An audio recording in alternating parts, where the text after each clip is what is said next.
नोएडा में फिर पुलिस के एक जवान की गोली मारकर हत्या कर दी गई। घटना उस वक्त हुई जब टीम एक वांटेड अपराधी को पकड़ने के लिए गई थी। मृतक सिपाही का नाम सौरभ बताया जा रहा है।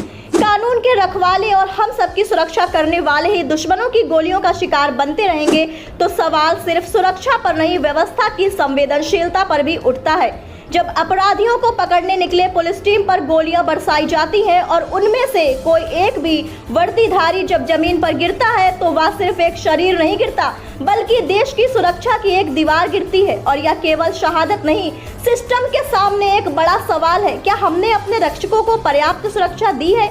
उत्तर प्रदेश में वर्ष 2017 से 2024 के बीच लगभग 17 पुलिसकर्मी शहीद हुए, जबकि 1601 पुलिसकर्मी सिर्फ गोली लगने से घायल हुए। कुल 12,964 मुठभेड़ दर्ज की गई। आखिर कब तक वर्दी पर खून के छींटे पड़ते रहेंगे? जो संविधान की रक्षा के लिए निकलता है उसके पीछे एक परिवार होता है, एक माँ होती है जो रोज अपने बेटे की सलामती की दुआ करती है, एक पत्नी जो अपने पति का इंतजार करती है और मासूम बच्चे जो फोन कॉल को पापा का फोन समझकर और दरवाजे की आहट को पापा समझकर दौड़ते हैं। क्या कहानी एक पुलिस वाले की नहीं, हर उस जवान की है जो वर्दी पहनते वक्त जान की बाजी लगा देता है। अपराधियों की गोलियों का शिकार आखिर क्यों हो जाते हैं हमारे पुलिस के जवान? इस बारे में मैंने गहराई तक जाने के लिए अपने कुछ पुलिस साथियों से बात कर जानने की कोशिश की।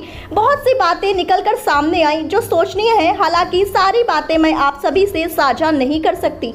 मानव अधिकार, कई बार अपराधी इसकी आड़ में कानून का दुरुपयोग करते हैं, पुलिस की कार्रवाई पर रोक लगती है। झूठे मानव अधिकार मामले के डर से पुलिसकर्मी खुद को असुरक्षित महसूस करते हैं, जिससे उनका मनोबल कमजोर हो सकता है।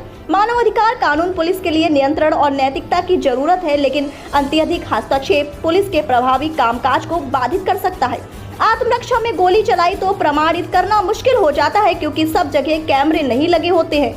बहुत से सवाल खड़े हो जाते हैं। कभी कभी ऊपर से आदेश भी आ जाता है, लेकिन प्रशिक्षण की कमी भी एक विषय है।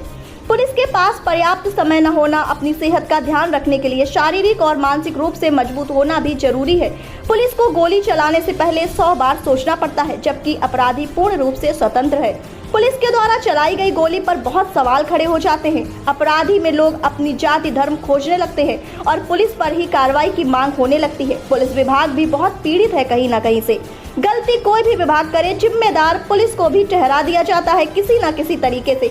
हमारे पुलिस जवानों को समाज के द्वारा शहीद कह देना और श्रद्धांजलि दे देना ही नहीं, बल्कि हमें अपने इन रक्षकों की सुरक्षा को सर्वोच्च प्राथमिकता देनी होगी, वरना अगली बार जब गोली चलेगी एक और घर उजड़ जाएगा और वह शहीद बेटा हम में से किसी के भी घर का हो सकता है।